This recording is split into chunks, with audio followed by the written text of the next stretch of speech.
What's up, Wild Ones? This is Justin coming at you from the tiny house. We got a great build for you today. When I first started building the tiny house, I wanted to have a desk that I could fold down into the wall to give myself a little extra space. And it worked. It was okay, but it was kind of ugly. I just reused an old IKEA tabletop for it, and it was fine, but now I knew I could build something better. So what I'm going to show you guys today is how I built a bookcase with a desktop that gives you lots of room to store whatever you need, and also a little hidden storage too. So let's get to it on Wild Rose DIY.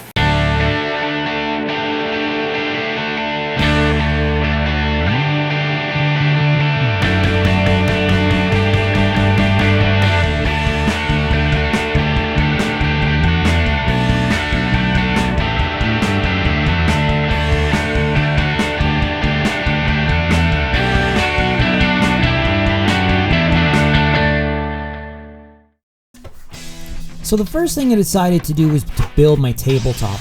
I knew it was going to take a while for all the glue to dry, so I started off with that. I just cut all my lumber down to size, and then I took it over to the table saw. So when you get dimensional lumber, it always has a bit of a rounded edge, but we don't want that. So I set the fence on my table saw just to take a little bit off of the edge of every piece I had. Then I moved the fence over just a little bit more so I could just take off the rounded edge on every other piece. Then I just went ahead and cut them all off.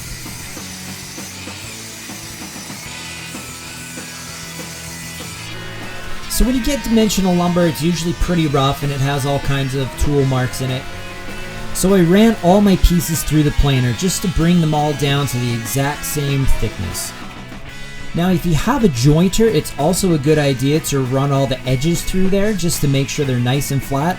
I didn't have one, and this doesn't need to hold in water or anything, so I figured it'd be okay. I just spread my glue over all my edges, and then I clamped them all together to leave it overnight.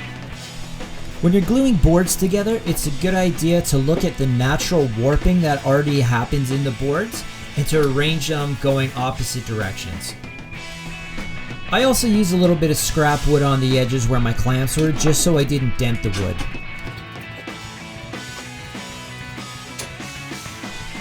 The more clamps you have, the better, but I only have three 3-foot long clamps, so I figured that would be enough for this application. When you're clamping wood together, you want to make sure everything is as flush as possible. This way it'll save you sanding in the long run. So the next day when I took my clamps off, I noticed that not all my pieces were totally flush, so I just took my palm sander to that. It's way easier with a belt sander, but you work with what you got. Next, I started cutting out the pieces for the actual bookcase, so I knew I wanted to have it 4 feet long and about 32 inches high. I used 12-inch wide pine boards for this. They're quite a bit cheaper than using plywood, but the problem is they also warp a little bit, so all my pieces were a little bit warped, but it's okay, I'll live.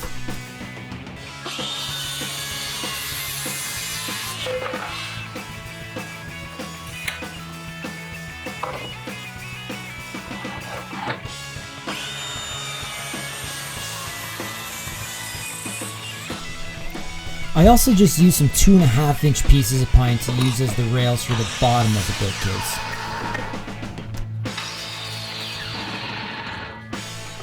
Although Craig never calls back, I still love to use her pocket hole jig, and I've built the entire bookcase using this.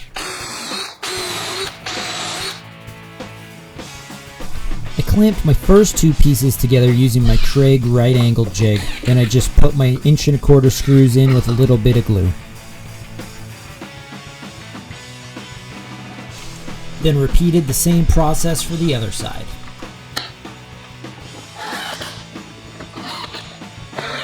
So now I'm just going to mark out the middle, and then I'm going to add another center divider in there. So this is going to be 23.25.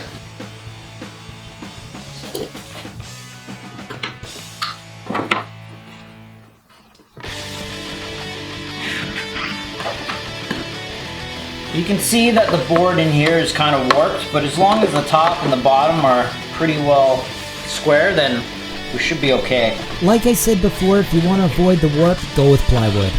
So now I'm gonna cut out some bottom rails for here, and I'm gonna add in a little hidden cabinet kind of thing. I'm just gonna measure out here, cut 2 for here, and then make sure I'm square on the other side and cut 2 for there.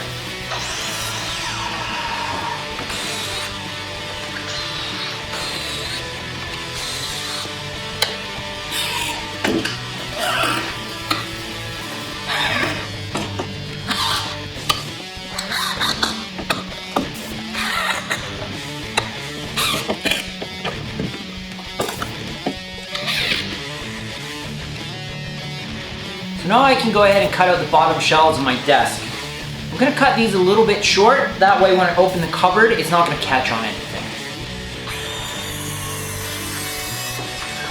So for the hinges, I'm just gonna go with one of these frameless hinges. That way I don't have to have any gaps at the back or anything, and you hopefully won't even be able to tell it's there when we're done. So I just made up a little jig for this. So basically, you gotta use a Forstner bit to get just about between 1/4 inch and 1/8 of an inch from the edge. So I can just clamp this down to my door, and then that way I'll get the exact measurement I need every time. So I got my first door just clamped down here with my jig in place. So I'm just gonna take my Forstner bit, and you just wanna go down about 1/2 an inch or so.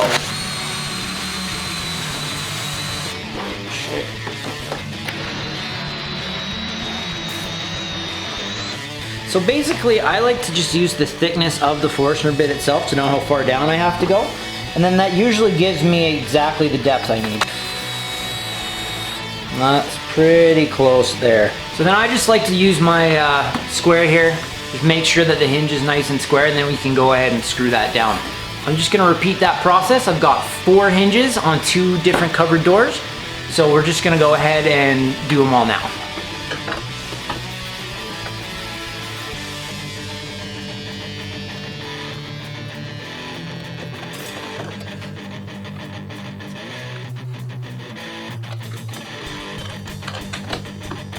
So I've got the mounting plates on, and I've got the cabinet of the cupboard door in place. So now I can just go ahead and screw this in, and then we can adjust it after to make sure that this front end is flush.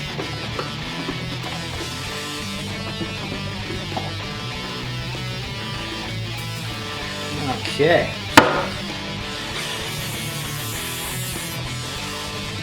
So we're just gonna use the standard thing here. Take a 3/8 dowel, get a little glue on that. Just gonna cut the smallest little sliver of this end off just to make sure it's nice and square.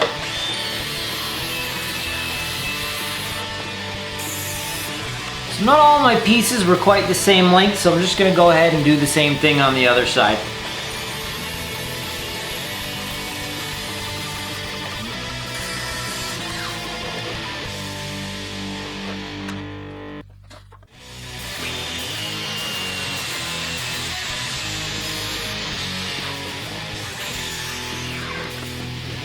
I don't have a jointer, so my board didn't go together totally as flat as I would have liked.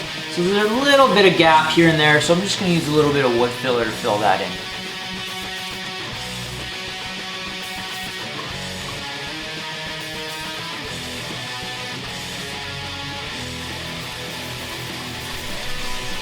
So once the glue dried on my dowels, I made sure to sand them down before I put the other shelves in, because otherwise I'd never get a sander in there.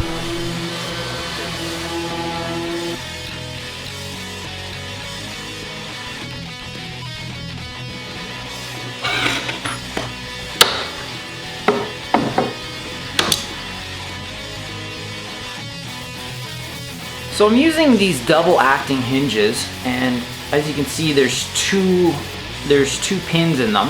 One side goes that way and one goes that way.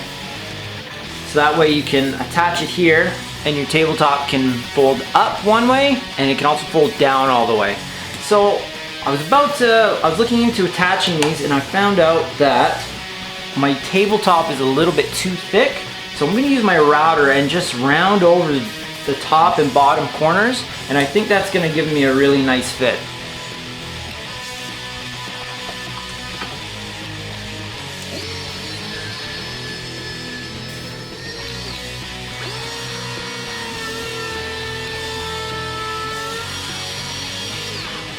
There, I think that'll be perfect. So I made sure to pre-mark my holes and drill them out so I didn't split any of the wood.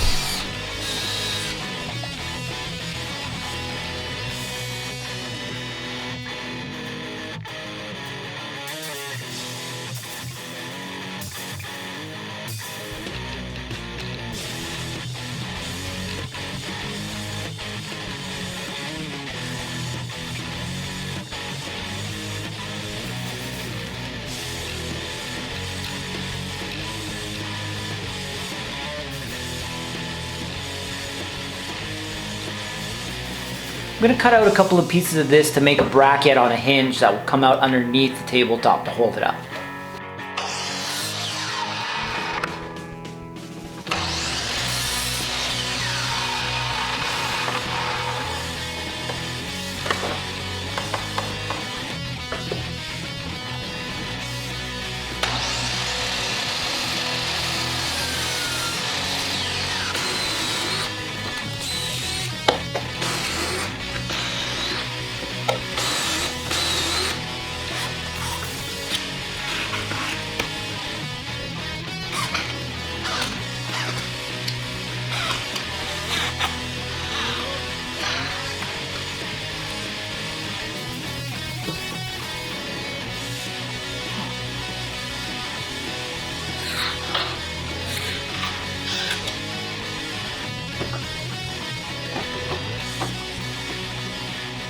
Okay, so now I got the hinges on and I got the top on and everything. So how this is gonna work is I can lift this up, access everything underneath the bookshelf, and then when I need a little more space in the tiny house, I can just put that down and it's out of the way. I wanted to make sure I couldn't kick these supports out by accident, so all I did was drill a 3/8 hole, I put a 3/8 dowel in there, glued it in, marked it out on the underside of the table, and then drilled another hole. That way I could just lock it right into place. If you've watched my videos before, you know we're going to hit it with a little Varathane wood stain. First we're going to use the wood conditioner and let that soak into all our pieces. And then we're just going to go ahead, throw a little bit of this stain on. We're going to do 2 coats of that, letting it dry in between. And then we're just going to hit it with a little polyurethane.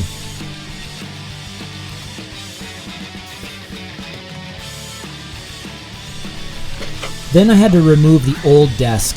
So it was pretty easy, pretty straightforward. You guys are probably not necessarily going to have to do this, but this is what I had to do.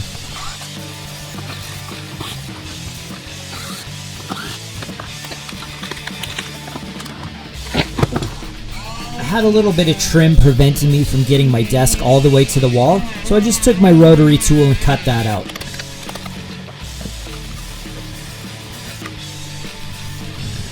Perfect fit.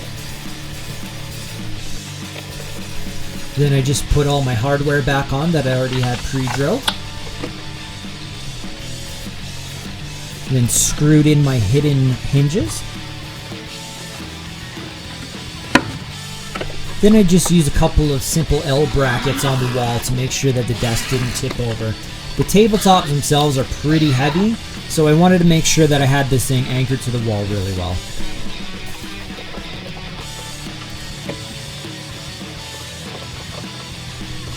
I realized that my double acting hinges were actually kind of flipped the wrong way, so when I put it all back together, I might notice that I put one hinge on top instead of the way I initially had it.